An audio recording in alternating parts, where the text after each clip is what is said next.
রাষ্ট্রদ্রোহ মামলায় গ্রেপ্তার বাংলাদেশের সম্মিলিত সনাতনী জাগরণ জোটের মুখপাত্র ও পুণ্ডরী ধামের অধ্যক্ষ চিন্ময় কৃষ্ণ দাস ব্রহ্মচারীর জামিন আবেদন নামঞ্জুর করেছে আদালত।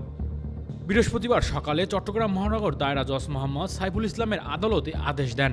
শুনানি শেষে চিন্ময় দাসের আইনজীবী অপূর্ব ভট্টাচার্য জানিয়েছে তারা উচ্চ আদালতে যাবেন।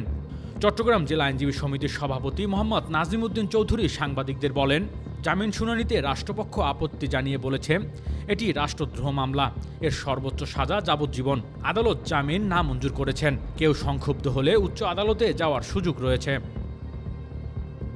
সুপ্রিম কোর্টের আইনজীবী অ্যাডভোকেট এস.এম. দিদার উদ্দিন সাংবাদিকদের বলেন, মহানগর দায়রা জজ আদালতে জামিন না হওয়ায় এখন চিন্ময় দাসের আইনজীবীদের সামনে দুটি পথ খোলা রয়েছে। হয় তারা ম্যাজিস্ট্রেট কোর্টে ফের জামিন আবেদন করতে পারেন, অথবা বৃহস্পতিবার মহানগর দায়রা জজের নামঞ্জুর করার আদেশের নকল তুলে উচ্চ আদালতে জামিন আবেদন করতে পারেন। আদালত সূত্রে জানা যায়, গত ২৬ নভেম্বর ম্যাজিস্ট্রেট আদালত চিন্ময় দাসের জামিন নামঞ্জুর হলে ওই দিনই চট্টগ্রাম মহানগর দায়রা জজ আদালতে আবেদন করা হয়। ওই আবেদনের শুনানি অনুষ্ঠিত হয় ৩ ডিসেম্বর। কিন্তু ওই দিন চিন্ময়ের পক্ষে কোনো আইনজীবী আদালতে উপস্থিত ছিলেন না।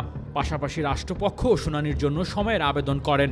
এসবের পরিপ্রেক্ষিতে আদালত জামিন শুনানির জন্য ২০২৫ সালের ২ জানুয়ারি দিন ধার্য করেন। কিন্তু ১১ ও ১২ ডিসেম্বর ঢাকা থেকে রবীন্দ্র ঘোষ নামের এক আইনজীবী এসে চিন্ময়ের জামিন শুনানির তারিখ এগিয়ে আনার জন্য আবেদন করেন। কিন্তু যথাযথ প্রক্রিয়া আবেদন না করায় আদালতে নাকচ করে দিয়ে পূর্ব নির্ধারিত তারিখে জামিন শুনানির দিন রাখেন।